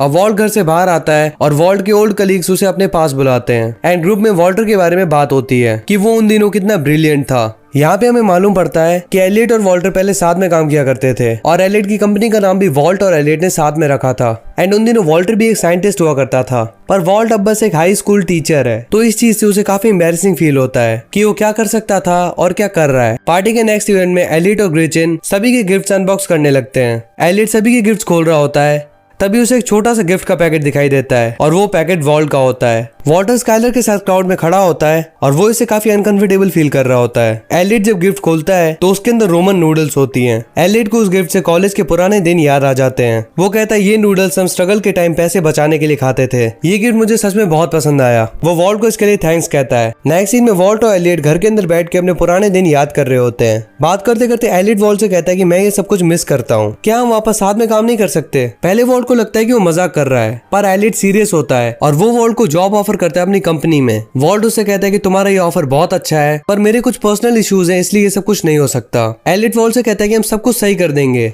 और वॉल्ट को अपनी कंपनी के हेल्थ इंश्योरेंस के बारे में बताता है। तभी वॉल्ट को पता चल जाता है कि स्काइलर ने एलियट को वॉल्ट के कैंसर के बारे में बता दिया है। नेक्स्ट सीन में हमें वॉल्ट और स्काइलर को पार्टी के बाहर एग्जिट गेट पर दिखाया जाता है। वॉल्ट काफी गुस्से में होता है। वो स्काइलर को कहता है कि तुमने एलियट को मेरे कैंसर के बारे में क्यों बताया। वॉल्ट कहता है कि एलियट उसे एक जॉब ऑफर कर रहा था चैरिटी के बेसिस पे, और जब मैंने उसे मना किया तो उसने मेरे ट्रीटमेंट का सारा खर्चा उठाने का ऑफर दिया। वो कहता है कि मुझे चैरिटी नहीं चाहिए। अब स्काइलर और वॉल्ट के बीच थोड़ी बहस हो जाती है एंड वो कार में बैठ के वापस घर चले जाते हैं। नेक्स्ट मॉर्निंग वॉल्ट की फैमिली ब्रेकफास्ट कर रही होती है और स्काइलर और वॉल्ट बहस की वजह से अभी भी बात नहीं कर रहे होते। नेक्स्ट सीन में बेजर कार से जेसी के घर आता है और वो अपने साथ एक बैग लेकर आया होता है। फिर जेसी बेजर को आरवी के अंदर लेके आता है। बेजर आरवी के अंदर आके बोलता है कि सेटअप बहुत प्रोफेशनल है। फिर बेजर अपने बैग से सूडो निकालता है जो जेसी को चाहिए होता है क्रिस्टल बनाने के लिए। इसके बाद हम देखते हैं कि बेजर एक चीज को बेकर बोल देता है, तो जेसी उसे बताते हैं कि बेकर नहीं बल्कि बॉइलिंग फ्लास्क है। यहाँ में दिखाया जाता है कि जेसी ने वॉल्ट से काफी कुछ सीख लिया है और अब उसे थोड़ी बहुत केमिस्ट्री की नॉलेज है। अब जेसी और बेजर कुक करना स्टार्ट करते हैं। जेसी बहुत सीरियसली काम कर रहा होता है, बिल्कुल वॉल्ट की तरह, और बेजर सेम वैसे बिहेव कर रहा होता है जैसे जेसी कर रहा था वॉल्ट के साथ कुकिंग करते हुए, मतलब बिल्कुल केयर फ्री। नेक्स्ट सीन में हमें वॉल्ट जूनियर को अपने फ्रेंड्स के साथ एक शॉप के बाहर खड़े हुए दिखाया जाता है। उन्हें बियर लेनी होती है और उसके लिए उन्हें किसी एडल्ट की आईडी चाहिए होगी। तभी शॉप पर एक आदमी आता है और तभी वॉल्ट जूनियर के फ्रेंड्स उसे उस आदमी के पास भेजते हैं ताकि वो आदमी अपनी आईडी से उन्हें बियर दिला दे, लेकिन वो आदमी एक पुलिस ऑफिसर होता है। तो वॉल्ट जूनियर के फ्रेंड्स तो वहाँ से भाग जाते हैं, लेकिन वो पुलिस ऑफिसर वॉल्ट जूनियर को पकड़ लेता है और कहता है कि अपने डैड को कॉल लगाओ। पर वॉल्ट जूनियर अपने अंकल हैंक को कॉल करता है। अब हैंक वॉल्ट जूनियर को लेकर घर पे आ जाता है और घर पे स्काइलर के साथ मैरी भी बैठी होती है। हैंक स्काइलर को समझाता है कि वॉल्ट जूनियर अभी टीनेजर है और वो वॉल्ट को लेकर भी थोड़ा परेशान है, इसीलिए वो ये बियर और वीड ट्राई कर रहा है। स्काइलर सरप्राइज होकर बोलती है कि वीड तो वॉल्ट स्मोक कर रहा था, उसने मुझे ये बात खुद बताई। फिर स्काइलर कहती है हमें साथ में मिलकर वॉल्ट को समझाना होगा ट्रीटमेंट के लिए, हम सभी एक फैमिली मीटिंग करेंगे। नेक्स्ट सीन में हमें डेजर्ट में आरवी को दिखाया जाता है जिसमें जेसी और बेजर क्रिस्टल कुक कर रहे थे। अब उनका मैथ कुक हो चुका है, पर जेसी उस मैथ से सेटिस्फाई नहीं होता। वो बोलता है ये मैथ क्लाउडी है, इसे ग्लास जैसा दिखना चाहिए। तो जैसे उस मैथ को बाहर फेंक देता है, लेकिन इससे बेजर को काफी बुरा लगता है। जैसे उसे कहता है ये मैथ हमारे लिए नहीं है बल्कि कस्टमर्स के लिए है, इसीलिए हमें अपना स्टैंडर्ड मेंटेन रखना होगा। हम इसे दोबारा कुक करेंगे जब तक कि ग्लास जैसा ना बन जाए। Next morning Walt car drive करके अपने घर आता है, तो यहाँ पे सभी उसका वेट कर रहे होते हैं फैमिली मीटिंग के लिए। ये सीन यही कट हो जाता है और नेक्स्ट सीन में फिर से हम जेसी और बेजर को देखते हैं। जेसी नेक्स्ट बैच जो कि उन्होंने कुक किया होता है उसे देखता है और बेजर से कहता है हम और अच्छा कर सकते हैं। तो बेजर को गुस्सा आ जाता है, वो जेसी से कहता है कि मैं अब ये तुम्हें नहीं फेंकने दूंगा। तो उन दोनों के बीच में थोड़ा सा झगड़ा हो जाता है और जेसी बेजर को डेजर्ट में छोड़ के बाहर आरवी लेकर भाग जाता है। नेक्स्ट सीन वापस वॉल्ट के घर का होता है। स्काइलर वॉल्ट को कहती है कि तुम्हें ट्रीटमेंट लेना होगा, क्योंकि अगर वो ट्रीटमेंट नहीं लेता है तो ये उसके लिए तो खराब है ही, साथ में फैमिली के लिए भी बहुत खराब है। स्काइलर कहती कि पहले हमें ट्रीटमेंट के लिए सोचना पड़ रहा था क्योंकि पैसे का इशू था, लेकिन अब ट्रीटमेंट का सारा खर्चा एलियट उठा रहा है, तो तुम्हें ये ट्रीटमेंट लेना चाहिए। वो कहती कि मुझे पता है तुम्हें चैरिटी के पैसों का ट्रीटमेंट नहीं करवाना, पर तुम्हें इस ट्रीटमेंट की जरूरत है। हैंक भी वॉल्ट को अपने स्टाइल में समझाता है और कहता है तुम्हें अभी तुम्हारी डिग्निटी के बारे में नहीं सोचना चाहिए और अगर ट्रीटमेंट फ्री में मिल रहा है तो ले लेना चाहिए। इसके बाद वॉल्ट जूनियर भी अपने थॉट्स एक्सप्रेस करता है। वो कहता है कि आपको गिव अप नहीं करना चाहिए। मुझे देखो मैं डिसेबल हूँ पर फिर भी गिव अप नहीं करता और तुम्हें केमोथेरेपी से डर रहे हो। अब बारी आती मैरी की। वो वॉल्ट को बोलती है कि उसे वही करना चाहिए जो उसे ठीक लगे। मैरी कहती कि वो एक मेडिकल प्रोफेशनल है और आए दिन कई ऐसे केस आते हैं जिसमें मरीजों को हॉस्पिटल बेड पे नहीं मरना होता बल्कि वो अपनी बची हुई लाइफ को एंजॉय करना चाहते हैं। लेकिन स्काइलर उसका ओपिनियन सुनकर थोड़ा नाराज हो जाती है। उसे लगता है कि मैरी वॉल्ट को सपोर्ट कर रही है। फिर वॉल्टर उन दोनों को चुप कराता है और सभी को अपनी बात सुनने को बोलता है। वो चाहता है कि सबको पता चले कि वो आखिर कैसा फील कर रहा है। वॉल्टर बोलता है मैंने अपनी लाइफ में कोई डिसीजन खुद से नहीं लिया है और अभी भी तुम लोग मेरे लिए डिसीजन ले रहे हो। वो कहता है मुझे सिर्फ जिंदा नहीं रहना है बल्कि मुझे अपनी नॉर्मल लाइफ एंजॉय करनी है और दिन की 40-40 गोलियां लेके हॉस्पिटल के बेड पे अपना दम नहीं तोड़ना, इसीलिए मैं ये ट्रीटमेंट नहीं लेना चाहता हूँ। नेक्स्ट मॉर्निंग हम देखते वॉल्टर सो के उठता है, लेकिन स्काइलर उसके पास नहीं होती। फिर वो किचन में स्काइलर के पास जाता है और कहता है कि मैं ये ट्रीटमेंट लूंगा। वेल वो ये ट्रीटमेंट लेने के लिए इसीलिए हाँ बोलता है क्योंकि वॉल्ट स्काइलर से बहुत प्यार करता है और वो उसे उदास नहीं देख सकता।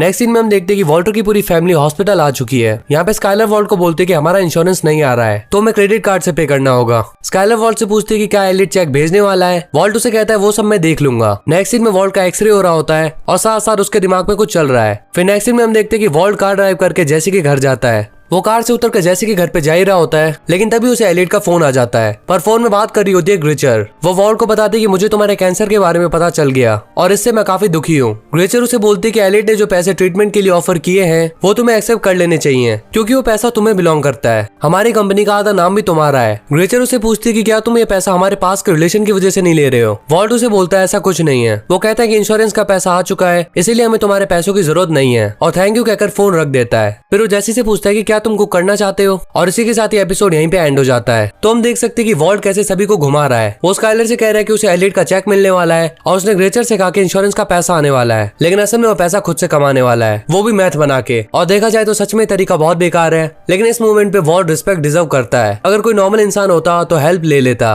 लेकिन वॉल्ट की इतनी बुरी कंडीशन होने के बाद भी उसे किसी का एहसान नहीं चाहिए। सो फाइनली टाइम आ गया वीडियो को भी यहीं पे एंड करने का। And if you enjoy the video then make sure to hit the like button and press the subscribe button if you new on our channel. Share it as much as you can and if you have any query just comment down and let us know. So we'll see you in the next one. Till then, peace up.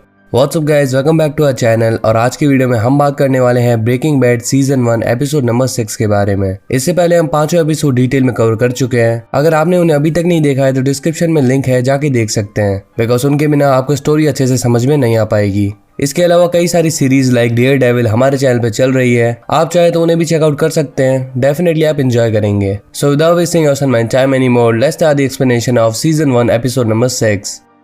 Episode की starting में हमें vault और जेसी को उनके RV के अंदर जाते हुए दिखाया जाता है और जब वो अंदर जाते हैं तो आरवी के अंदर पूरा गंद मचा होता है। तो ये मैच देख के वॉल्ट थोड़ा सा गुस्सा होता है और जेसी से बोलता है कि ये सब केमिस्ट्री का काम मैं संभालूंगा और तुम्हें सेल करने का काम संभालना होगा, यानी कि जो मैथ वॉल्ट बनाएगा उसे सेल करने का काम होगा जेसी का। वॉल्ट ये भी कहता है कि मुझे मैथ के कस्टमर से कोई भी इंटरेक्शन नहीं चाहिए, उसका ध्यान तुम्हें रखना है, मैं एक साइलेंट पार्टनर बन के काम करूंगा। जेसी उसकी बात मान लेता है। वॉल्ट उसे ये भी कहता है कि अब मुझे कोई वायलेंस और खून खराबा नहीं चाहिए। इसके बाद जो सीन आता है उसमें वॉल्ट और जेसी के कन्वर्सेशन का ऑडियो चल रहा होता है और उसी के साथ हमें एक डिफरेंट सीन दिखाया जाता है जहाँ पे किसी बिल्डिंग में एक्सप्लोजन हुआ है और एम्बुलेंस के सायरन की आवाज आ रही होती है। ये सीन काफी इंटेंस होता है और यहाँ पे हमें दिखता है वॉल्ट का बिल्कुल डिफरेंट लुक। तो अभी वॉल्ट ने कहा था कि वो कोई भी वायलेंस नहीं करने वाला और इस सीन में वॉल्ट उसके अगेंस्ट करता है। वैसे आपको बता दूं कि ये एक फ्यूचर का सीन है जो कि हम बाद में देखने वाले हैं, लेकिन हमें इस सीन को अभी इसलिए दिखाया गया because as you know story काफी टाइम से बहुत धीरे चल रही है, तो इंटरेस्ट बिल्ड करने के लिए हमें फ्यूचर का सीन अभी दिखा दिया गया।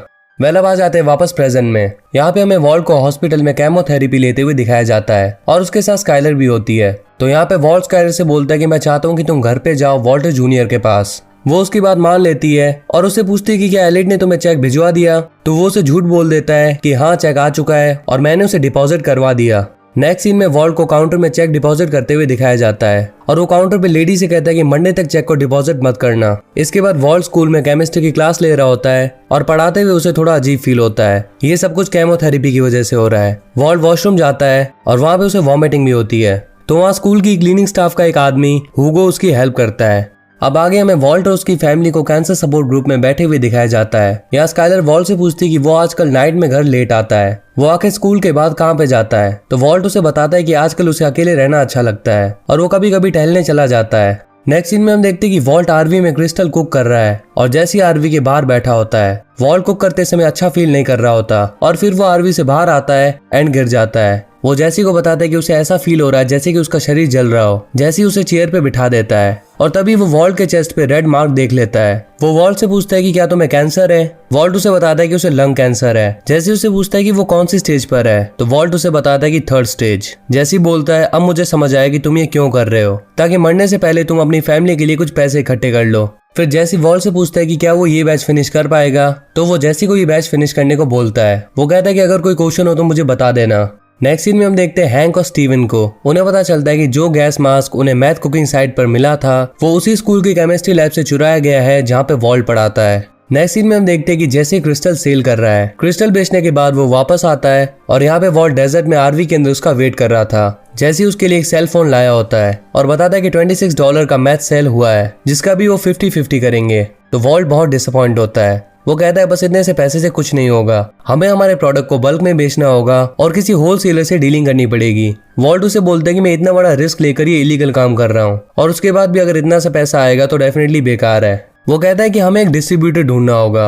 वॉल्ट जैसी से पूछता है कि क्या तुम किसी को जानते हो? जैसी बोलता है हाँ मैं जानता हूँ बट तुमने उसे मार दिया। जी हाँ, वो क्रेजी 8 की बात कर रहा है। फिर वॉल्ट जैसी से पूछता है कि अब क्रेजी 8 की प्लेस पर कौन है? तो जैसी उसे बताता है कि टूको नाम का कोई बंदा है और वो बहुत ही ज्यादा खतरनाक है। तो वॉल्ट जैसी को बोलता है कि तुम्हें उसी से बात करनी होगी। जैसी कहता है कि वो ये नहीं कर सकता क्योंकि ना तो वो टूको को जानता है और ये बहुत ही ज्यादा रिस्की है एंड टूको ऐसे किसी अननोन आदमी के साथ डील नहीं करेगा। तो ये सब सुनकर वॉल्ट थोड़ा सा गुस्सा हो जाता है और आरवी के अंदर चला जाता है। नेक्स्ट सीन में हम वॉल्ट को हॉस्पिटल में केमोथेरेपी लेते हुए देखते हैं। फिर वो काउंटर पर चेक जमा करता है और वो लेडी उसे बोलती है कि क्या फिर से मंडे तक इसे डिपॉजिट नहीं करना? तो वॉल्ट इस पे हाँ बोलता है। तो इससे हमें पता चलता है कि वॉल्ट अभी भी पैसों की शॉर्टेज यानी कि तंगी को फेस कर रहा है। नेक्स्ट सीन में हम देखते हैं कि वॉल्ट अपनी स्कूल में है और वो फिर से वॉशरूम में वॉमिट कर रहा है। फिर वहाँ पे हुगो आ जाता है और वॉल्ट को एक च्युइंगम देता है एंड जब वॉल्ट थोड़ा सा बेटर फील करता है और अपनी लैब में जाता है तभी वहाँ पे आ जाता है हैंक।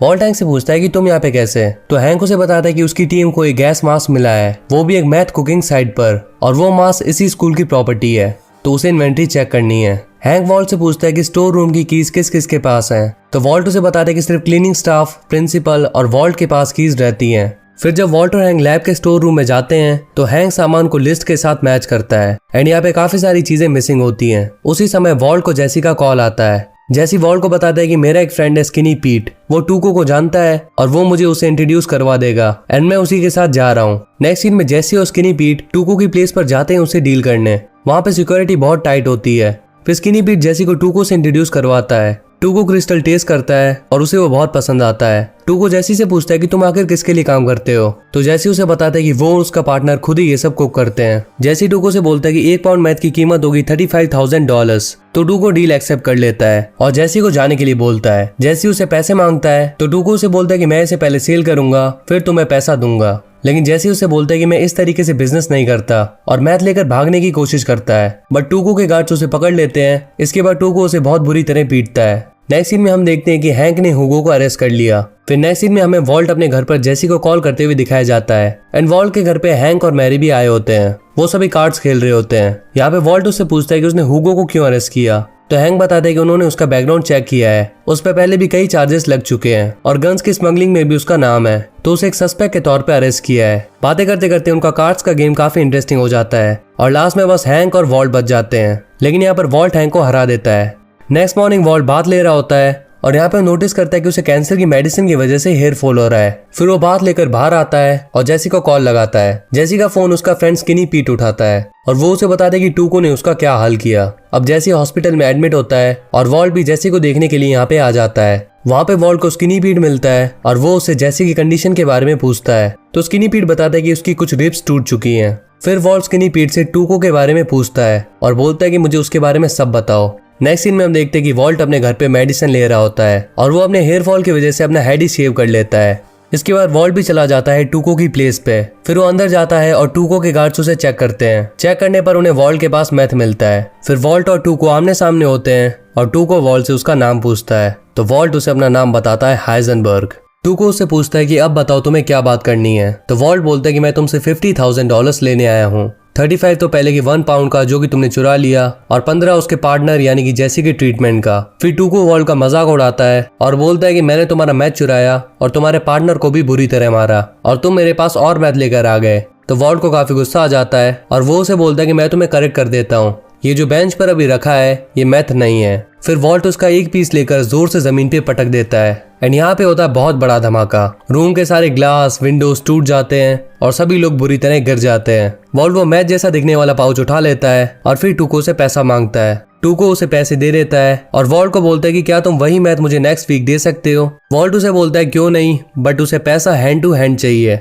टूको इसके लिए राजी हो जाता है। वॉल्ट उसे 2 पाउंड्स मैथ के लिए डन करता है और टूको उसकी बात मान जाता है। फिर टूको उससे पूछता है कि वो क्या था जिससे तुमने एक्सप्लोजन किया। तो वॉल्ट उसे बताता है ये फुलमिनेटेड मरकरी है, केमिस्ट्री का छोटा सा ट्विस्ट। अब वॉल्ट वहां से बाहर निकलता है और ये सीन एपिसोड की स्टार्टिंग से कनेक्ट होता है। तो मैंने आपको बोला था ना कि फ्यूचर का सीन है जो कि हमें पहले दिखा दिया गया। इसके बाद वॉल्ट अपनी कार के अंदर बैठ के पैसे देखता है, फिर वो थोड़ा सा एग्रेशन दिखाता है एंड कार ड्राइव करके यहाँ से चला जाता है और एपिसोड नंबर 6 यहीं पे खत्म हो जाता है। तो हम सीजन 1 कंप्लीट करने के बहुत ज्यादा करीब हैं। 6 एपिसोड कंप्लीट हो चुके हैं और सीजन 1 में टोटल 7 एपिसोड्स हैं। तो बहुत ही जल्द हम आपके लिए लास्ट एपिसोड भी ले आएंगे और इसी के साथ सीजन 1 यहीं पे खत्म हो जाएगा। और यकीन मानो सीजन 1 में तो इतना कुछ भी नहीं था जितना आने वाले सीजन्स में है। वीडियो को यहीं पे खत्म करते हैं and if you enjoy the video then make sure to hit the like button and press the subscribe button if you new in the channel, share it as much as you can and if you have any query just comment down and let us know. So will see you in the next one, till then peace up. What's up guys, welcome back to our channel. और आज हम बात करने वाले हैं Breaking Bad season 1 episode number 7 के बारे में और इस एपिसोड के साथ सीजन 1 खत्म। अगर आपने पहले के एपिसोड्स नहीं देखे हैं तो डिस्क्रिप्शन में लिंक है, जाके देख सकते हैं, बिकॉज उनके बिना डेफिनेटली आपको कहानी समझ में नहीं आने वाली। So now without wasting my time any more, let's start the explanation of episode number 7। Episode start होता है एक स्कूल मीटिंग के साथ। ये मीटिंग वॉल्ट के स्कूल में होती है जिसमें स्कूल स्टाफ, टीचर्स और पेरेंट्स भी आए होते हैं। मीटिंग में स्कूल कंसर्न बताता है रीसेंट एक्टिविटीज के बारे में, जिसमें स्कूल की लैब से इन्वेंट्री गायब हुई है और हुगो को इसके लिए अरेस्ट किया गया है। वहीं हमें वॉल्ट को बहुत डिफरेंट दिखाया जाता है। वो इतनी सीरियस सिचुएशन में स्काइलर को फिंगरिंग कर रहा होता है। फिर मीटिंग खत्म होती है एंड हम वॉल्ट और स्काइलर को कार में इंटीमेट होते हुए देखते हैं। नेक्स्ट मॉर्निंग वॉल्टर जेसी के घर पे आता है और वो देखते हैं कि एक ब्रोकर किसी फैमिली को जेसी का घर दिखा रही होती है सेल के लिए। जेसी होता है आरवी में और वॉल्ट उसके पास जाता है। वॉल्ट जेसी से पूछता है कि अब तुम कैसे हो, क्या तुम पहले से बेटर फील कर रहे हो? तो जेसी उसे बताता है कि वो अभी कुछ खास अच्छा फील नहीं कर रहा। वॉल्ट जेसी से पूछता है कि तुम ये घर क्यों सेल कर रहे हो? तो वो उसे बताता है कि जिस घर में 2 बॉडी मेल्ट की गई हो मैं वहां नहीं रह सकता, ये घर मुझे हॉन्टेड लगने लगा है। फिर जेसी वॉल्ट से पूछता है तुम टूको के पास नहीं गए ना? तो वॉल्ट उसे उसके शेयर के पैसे देता है 17.5K और 15K वो अलग से देता है टूको ने जो उसे फिजिकल डैमेज किया उसके लिए। जेसी बिल्कुल शॉक हो जाता है और वो पूछता है कि टूको ने तुम्हें ये पैसे खुद दिए, बट कैसे? तो वॉल्टर उसे बताता है कि उसने टूको के साथ डील की है। इस पे जेसी भड़क जाता है और कहते हैं कि तुमने उसके साथ डील क्यों की? तुमने देखा नहीं उसने मेरा क्या हाल किया? वॉल्ट उसे कहता है कि मुझे लगा हम टूको के साथ बिजनेस कर सकते हैं और अब हम हर वीक 2 पाउंड सेल करेंगे, $35,000 1 पाउंड का। जैसी अभी भी खुश नहीं होता और वो पूछता है तुमने मुझसे पूछे बिना डील कैसे फिक्स की और 2 पाउंड पर वीक ये कैसे होगा? वॉल्ट उसे कहता है हम कुकिंग को थोड़ा एक्स्ट्रा टाइम देंगे। जैसे उसे बोलता है मैं टाइम की बात नहीं कर रहा, हम सूडो कहाँ से लाएंगे? मुझे वीक्स लग जाते हैं उसे अरेंज करने में। इसे लाने के लिए मुझे न जाने कितने टाउन्स में भटकना पड़ता है। क्या यही तुम्हारा मास्टर प्लान है? तुम्हें एटलीस्ट एक बार मुझसे बात तो करनी चाहिए थी। नेक्स्ट सीन में स्काइलर और वॉल्ट डॉक्टर से मिलने आए होते हैं। डॉक्टर वॉल्ट से पूछता है कि वो अब कैसा फील कर रहा है, क्या मेडिसिन सही से ले रहा है? वॉल्ट डॉक्टर को बताता है कि मैं पहले से बेटर फील कर रहा हूँ। स्काइलर डॉक्टर को बताती है कि वॉल्ट का कलर अब बेटर हो गया है और थोड़ी एनर्जी भी आ गई है, तो इसका मतलब है कि ट्रीटमेंट सही चल रहा है और सूट भी कर रहा है। नेक्स्ट सीन में हम वॉल्ट और जेसी को एक जंक यार्ड में खड़ा हुआ देखते हैं। वो लोग वहाँ पे टूको का वेट कर रहे थे। वो दोनों बात कर रहे होते हैं और तभी टूको वहाँ पे एक ब्लैक कार में 2 बंदों के साथ आता है।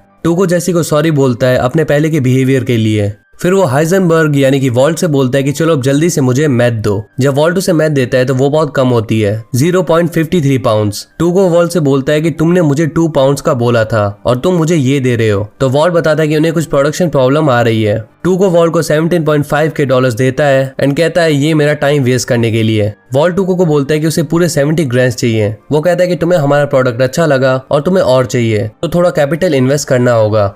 टूको उसे कहता है तुम्हें मुझे 25% पर वीक इंटरेस्ट देना होगा और नेक्स्ट वीक मुझे 2 पाउंड पूरा चाहिए विद नो प्रोडक्शन प्रॉब्लम। फिर टूको जा रहा होता है, तभी वॉल्ट उससे पूछता है क्या तुम 4 पाउंड हैंडल कर सकते हो? तो टूको उसके पास आता है और कहता है सुनो old man, talk is talk, पर मेरा पैसा ओ करना बहुत महंगा पड़ सकता है। फिर वो पैसा गुस्से से वहाँ पे फेंक कर चला जाता है। फिर जेसी वॉल्ट से बोलता है कि क्या 2 पाउंड कम था जो तुमने अब उसे 4 पाउंड का बोल दिया, हम सूडो कैसे अरेंज करेंगे? तो वॉल्ट उसे कहता है कि हम अब सूडो का यूज नहीं करेंगे बल्कि सूडो की जगह पे कुछ और यूज करेंगे। तो जेसी थोड़ा खुश हो जाता है और कहता है तुम्हारे पास सच में प्लान था। फिर वॉल्ट उसे लिस्ट में कुछ सामान लिख कर देता है और जेसी को बोलता है कि वो इसे लेकर आए। जेसी उस लिस्ट को देखता है और कहता है कि ये मुझसे प्रोनाउंस तक नहीं हो रहा, तो फिर मैं इसे कैसे लाऊंगा? वॉल्ट उसे थोड़ा समझाता है और इक्विपमेंट्स लाने को कहता है। नेक्स्ट सीन में स्काइलर का बेबी शावर चल रहा होता है और यहाँ पे वॉल्ट जूनियर कैमरे से शूटिंग कर रहा है। मैरी कैमरे में न्यू बेबी का नाम एस्मेराल्डा रखती है, तो स्काइलर कैमरे में बोलती है कि ये बस तब तक के लिए है जब तक पार्टी चल रही है, तुम्हारा असली नाम होली होगा।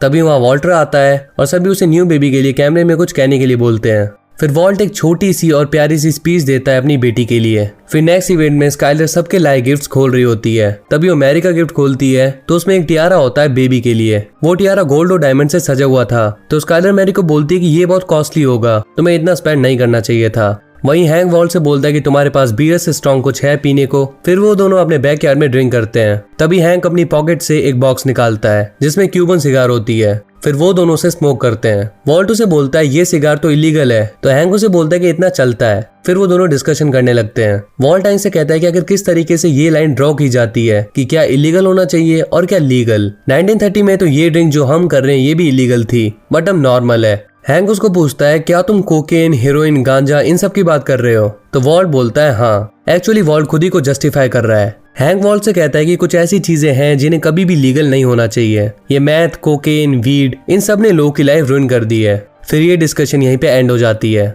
फिर नेक्स्ट सीन में हम देखते हैं कि वॉल्ट अपने बेडरूम में बैठ के अपने लैपटॉप में ईस्टर्न हीलिंग के प्लेसेस के बारे में रिसर्च कर रहा है। ईस्टर्न हीलिंग के बारे में प्रीवियसली स्काइलर डॉक्टर से बात कर रही थी। एक्चुअली वॉल्ट को हायर क्वांटिटी में मैथ का प्रोडक्शन करना है, तो उसे इसके लिए टाइम चाहिए होगा, इसीलिए वो ये ईस्टर्न हीलिंग का बहाना बनाता है और स्काइलर को समझाता है कि ये ट्रीटमेंट इफेक्टिव हो सकता है। वो बोलते हैं कि पास के टाउन में ही है, तो मैं फ्राइडे को जाऊंगा और संडे तक वापस आऊंगा। स्काइलर उसे इसके लिए परमिशन दे देती है। फिर नेक्स्ट सीन में हम वॉल्ट को जेसी के गैराज में देखते हैं। वहाँ पे जेसी सारा इक्विपमेंट लेकर आ चुका है। वॉल्ट जेसी से पूछता है कि मेथिलमिन कहाँ है, तो जेसी उसे बताता है कि वो मेथिलमिन को नहीं ला पाया क्योंकि उसे ये कहीं पे भी नहीं मिला, पर उसे 2 लोग मिले थे जो ये अरेंज करवा सकते हैं, पर वो इसके लिए 10 ग्रैंड मांग रहे थे। वॉल्ट उसे कहता है कि तुम उसे दे देते। जेसी उसे बोलता है कि ये पहले का स्टफ ही बहुत एक्सपेंसिव था, तो उसके पास पैसे नहीं थे। वॉल्ट जेसी से पूछता है कि ये जो तुम 2 लोगों की बात कर रहे थे वो मेथिलमिन कहाँ से लाते, तो जेसी उसे बताता है कि वो उसे केमिकल सप्लाई की प्लेस से चुराते। वहाँ की सिक्योरिटी काफी टाइट है, इसीलिए ये लोग इतना ज्यादा चार्ज कर रहे थे। फिर वॉल्ट को एक आइडिया आता है और कहते हैं कि क्यों ना हम खुद ही केमिकल सप्लाई से इसे चुरा लें। जैसी वॉल्ट से कहता है कि आखिर हम ये करेंगे कैसे। नेक्स्ट सीन में हम देखते हैं कि मैरी स्काइलर के दिए हुए टियारा को वापस करने आई है क्योंकि वो बहुत कॉस्टली है और इस टियारा की जगह उसे कुछ पैसे मिल जाएंगे जिससे वो बेबी के लिए कुछ जरूरी चीजें खरीद सकती है। तो जब वो शॉप के ओनर से ये टियारा रिटर्न करने को बोलती है तो वो ओनर सिक्योरिटी को बुलाकर उसे अपने ऑफिस में बिठा देता है और कहता है कि ये टियारा 1 वीक पहले चोरी हो गया था। ओनर पुलिस को यहाँ पे बुला लेता है और कहता है कि हमने मैरी को पहले भी शूज की चोरी करते हुए देखा है और ये टियारा भी उसने चुराया था। अब स्काइलर को पुलिस का इंटरफेरेंस नहीं चाहिए होता, तो वो ओनर को धमकाती है और कहती है कि मैं ये बाहर सबको बताऊंगी कि तुमने एक प्रेग्नेंट वुमन को बिना किसी एविडेंस के चोरी का इल्जाम लगाकर रोक के रखा और ये चीज शॉप की गुडविल के लिए काफी बुरी हो सकती है। तो ओनर उसे जाने देता है। स्काइलर शॉप से बाहर निकलकर मैरी को कॉल करती है और गुस्से से एक वॉइस मैसेज छोड़ती है। अब रात को वॉल्टर और जेसी टाउन के केमिकल सप्लाई में होते हैं मैथिलिन की रॉबरी के लिए। वो दोनों वायर कट करके अंदर आ जाते हैं और वेट करते कि वो गार्ड कब राउंड पे जाए। वो राउंड पे तो नहीं जाता बट टॉयलेट में चला जाता है, तो टाइम की लिमिटेशन होने के कारण वो दोनों गार्ड्स को टॉयलेट में रोप की हेल्प से बंद कर देते हैं। फिर वॉल्ट थर्माइट से लॉक को तोड़ देता है और सेफ्टी अलार्म बजने लगता है। वो दोनों गैलन जग ढूंढते हैं बट वो उन्हें नहीं मिलते, तो वो मैथिलिन का पूरा ड्रम ही उठा के ले जाते हैं। नेक्स्ट मॉर्निंग वॉल्ट और जेसी आरवी को स्टार्ट करने की ट्राई कर रहे होते हैं और वो देखती कि आरवी के इंजन कंपार्टमेंट में से धुआं निकल रहा है, तो वो डिसाइड करते हैं घर के बेसमेंट में कुकिंग स्टार्ट करने का क्योंकि ऑलरेडी उनके पास टाइम बहुत कम है। वो पूरा सेटअप रेडी करते हैं और कुकिंग स्टार्ट करते हैं। अब जेसी ने अपनी प्रॉपर्टी को सेल करने के लिए रखा है, तो कुकिंग करते टाइम ब्रोकर कुछ विजिटर्स को लेकर आ जाती है क्योंकि उसने जेसी का मैसेज नहीं देखा जिसमें जेसी ने उसे आ जाने के लिए मना किया था। अब नीचे बेसमेंट में वो लोग कुक कर रहे हैं और ऊपर विजिटर्स घर देख रहे हैं। वॉल्ट जेसी को बोलता है कुछ भी करके किसी को नीचे मत आने देना। जेसी बेसमेंट के गेट पर ही खड़ा रहता है। फिर एक आदमी बेसमेंट के गेट को पुश करने लगता है और जेसी के मना करने के बाद भी वो नीचे आने की जिद करता है, तो जेसी गुस्से में बाहर आकर उन सभी को भगा देता है और कहता है कि मेरी प्रॉपर्टी है, मुझे इसे सेल नहीं करना। नेक्स्ट सीन में हमें मैरी और स्काइलर को एक शॉप में दिखाया जाता है। मैरी स्काइलर का वॉइस मैसेज सुनने के बाद उसे इग्नोर करती है। स्काइलर उसके वर्क प्लेस पर भी गई थी, वहाँ से भी मैरी बैक डोर से उससे बिना मिले चली गई। मैरी एक्सेप्ट ही नहीं करती कि उसने टियारा चोरी किया है, तो जब मैरी उससे अच्छे से बात नहीं करती और अपनी मिस्टेक एडमिट नहीं करती तो स्काइलर उससे गुस्सा होकर शॉप से चली जाती है। नेक्स्ट सीन में वॉल्ट घर पे आता है और वो बहुत ही थका हुआ होता है। वो उसी काउच पर बैठ जाता है। फिर स्काइलर आती है और उसे जूस देती है। वो वॉल्ट से पूछती है कि उसका एक्सपीरियंस कैसा था। वो कहता है अच्छा था। स्काइलर थोड़ी सैड होती है, तो वॉल्ट उससे पूछता है कि क्या हुआ है। वो बताती कि जो टियारा मैरी ने गिफ्ट किया था एक्चुअली वो उसने चोरी किया था, ना कि खरीद के लाई। ये सारी बातें सुनकर वॉल्ट स्काइलर को समझाता है कि कई बार फैमिली के लिए कुछ लोग गलत काम भी कर देते हैं। फिर वो स्काइलर से कहता है कि अगर तुम्हें पता चले कि मैं भी ऐसा कुछ काम कर रहा हूँ तो तुम क्या करोगी। इस पे स्काइलर कहती है कि मैं वो करूंगी जो तुम इमेजिन भी नहीं कर सकते। नेक्स्ट सीन में जेसी और वॉल्ट जंक यार्ड में होते हैं और वहाँ पे 2 को आता है। वॉल्ट उसे मैथ देता है पर उसका कलर व्हाइट की जगह ब्लू होता है। वॉल्ट बताता है ये मैच सेम है, बस कलर थोड़ा चेंज है। इसके बाद टूको उसे टेस्ट करता है, उसे इसका टेस्ट बहुत पसंद आता है और वो बोलता है रेड ब्लू ग्रीन कोई भी कलर हो, बस ये माल मुझे मिलते रहना चाहिए। वो उन्हें उसके पैसे दे देता है। तभी टूको के साइड में खड़ा उसका गार्ड वॉल्ट को बोलता है कि तुम बस ये अच्छी तरह याद रखना कि तुम किसके लिए काम कर रहे हो। तो टूको को ये बात पसंद नहीं आती कि कोई उसके लिए बोल रहा है, तो वो उसे बुरी तरह पीट के नॉकआउट कर देता है। ये देखकर वॉल्ट और जैसी बुरी तरह डर जाते हैं। फिर टूको दूसरे गार्ड को बॉडी कार के अंदर डालने के लिए कहता है और इसके बाद वो यहाँ से चला जाता है। एंड यहीं पे एपिसोड नंबर 7 और सीजन 1 खत्म हो जाता है। तो फाइनली हमारा सीजन 1 तक का सफर खत्म होता है और बहुत ही जल्द हम सीजन 2 पे भी काम शुरू करेंगे। फिलहाल तो आपके लिए बहुत सारी अमेजिंग सी वेब सीरीज आ रही है ओनली ऑन दिस चैनल, आप उन सभी को चेकआउट करें, डेफिनेटली आपको बहुत मजा आएगा। तो अब टाइम है वीडियो को यहीं पे एंड करने का। And if you enjoy the video then make sure to the like button and press the subscribe button if you new on a channel, share it as much as you can and if you have any query just comment down and let us know. So will see you in the next one, till then peace out.